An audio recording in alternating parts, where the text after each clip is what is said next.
Hi everyone, and I'm thrilled to have the opportunity to share another course with you. And I'm also thrilled to celebrate the fact that this is your very last formal course in the DNP program. So I'm really looking forward to actually putting absolutely everything together through this course, and that's part of the intent of the course. So you're going to be pulling from what you've learned so far and really applying it into real and relevant population health practice for your leadership practice, for you, your organizations, and beyond. So I really look forward to working with you as you're exploring opportunities in population health to not only elevate the health of those that you serve, but also when we're looking at organizations and how they're reimbursed, population health actually is a means to secure financial viability for organizations to a certain degree. So it's not only for the health of those that you serve, it's for the health of the organization, and let's take a step back, it's for the health of you as well. We need to think about our nurses, our leaders, everyone as a specific population with needs, and that we can elevate those outcomes based on those particular needs. So let's go ahead and get started with the course. As always, we will have announcements, and we have the Start Here section. So that's where we're going to begin. We'll start out, of course, with the orientation video, which you're watching right now, and go into the course calendar. So let's take a look at the calendar itself. And you'll notice that the calendar is broken out into 4 separate modules, and that the modules are broken down into approximately 2-week sections. So you will have a couple of discussion boards in the first module, and then in the second module you'll have a forum and then also an assignment. So trying to make this very real and relevant and congruent with your practice, and also making it a livable progress through the course. So we're going to start out with the orientation, those foundational concepts of population health. We're going to dive into looking at that analysis piece, and we're actually going to work back a little bit and include some of those concepts that you gained earlier on in looking at like focused and broad analysis when we're examining the epidemiology at-risk assessment. So some of those same concepts you will be applying in this course as well. And then we'll move into module number 3, where we'll go into that focused improvement process. So we'll dive into what is evidence-based practice in population health, working together in collaboration, maybe beyond what you're accustomed to, beyond maybe a particular organization, and looking at some community collaboration. It may be collaboration among disciplines. There's a number of different ways to achieve collaboration. We'll look at integrative care, how to connect those dots, and we'll also be exploring all hazards preparedness and communications. And again, a primary role of leaders in the experience of maybe emergency situations is that key communication, and we'll be practicing those skills of really presenting very clear and concise messaging for those who need to receive the message to keep them safe and healthy.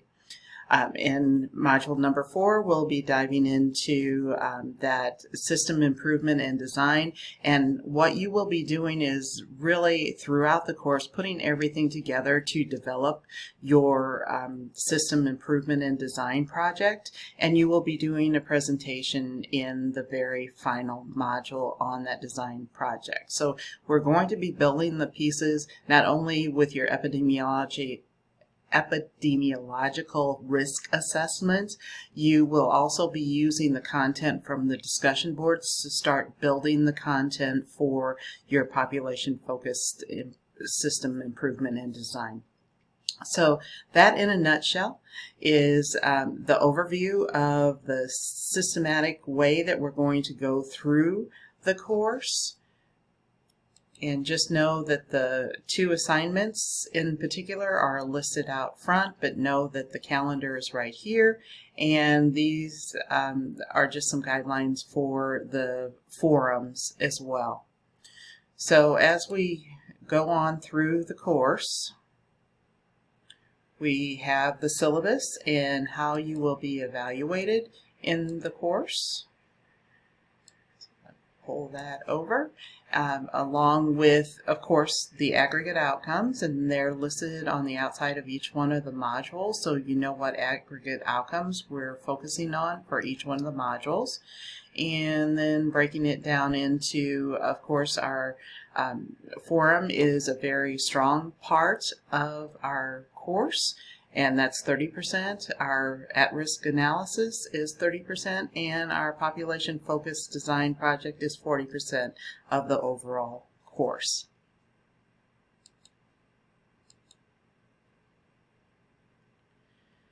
And this is our forum rubric.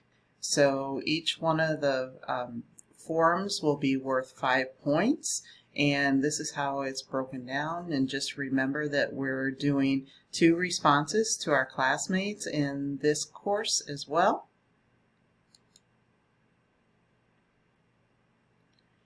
And then we have the rubrics, and this is for the at-risk analysis, and you will be completing a matrix. Again, not a paper. We will be doing a matrix for this course. So I hope you find that to be very helpful to really, again, very systematically go through the information that's pertinent, as well as having a means to look at that data so that then it can be analyzed and translated into what is most appropriate for your design project. So in the module where it's due, there will be a specific overview of the assignment itself. So I'm not going to go into extreme detail right now. And the same holds true for the population-focused systems improvement and design project.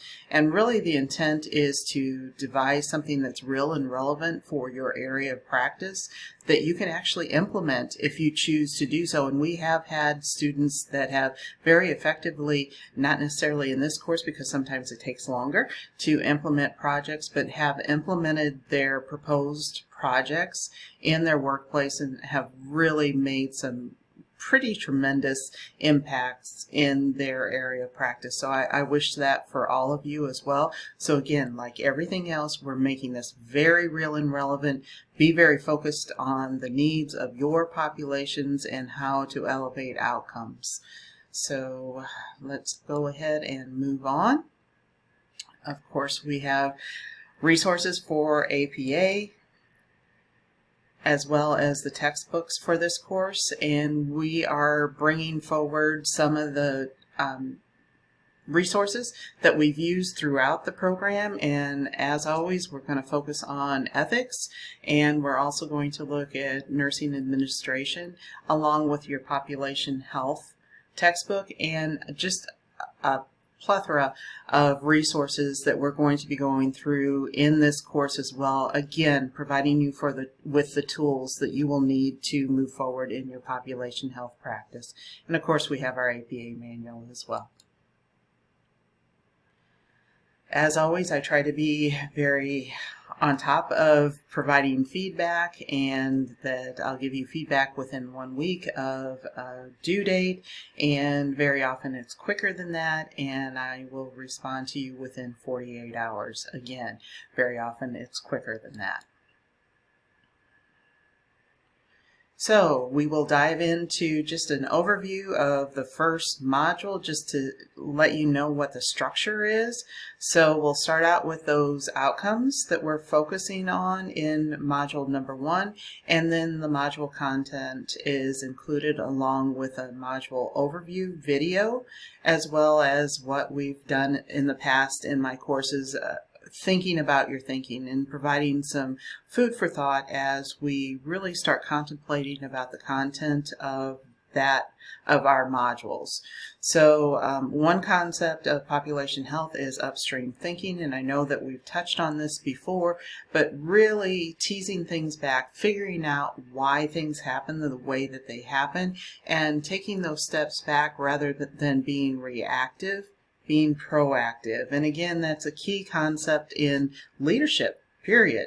And again, it's inherent to population health practice. So there's a whole lot of congruence between population health practice and leadership. So many of the skills that we'll be building in population health will actually work very well for you as leaders in your areas of practice. So this is basically an overview of population health, getting started, looking at some of those key concepts of what population health is. And one thing is that there's no steadfast definition of population health, so we're going to be diving into what your definition of population health may be in your area of practice, because it does vary from place to place. And there's concepts of population health management, which is very different than the altruistic practice of population health in general. So there's different lenses, much like in ethics, different lenses to view population health. So again, we will be deciding what population health looks like for you in your area of practice as we move forward to provide those goalposts, so to speak, for you as you move forward. And as always, tons and tons of resources for you to be successful in the modules are included in each one of the modules. So know that those resources are there for you to use. They are resources that you will find to be helpful to complete the criteria, the outcomes for the particular modules. So the structure of the course, always take a look at your discussions. You can access them up here. Always, if you get lost in the course, go to Course Home and you can find your way from there. So if you have any questions whatsoever, please let me know. But I am just thoroughly excited to be able to share this course with you, and I look forward to really diving into population health. Take care and let me know if you have any questions or concerns.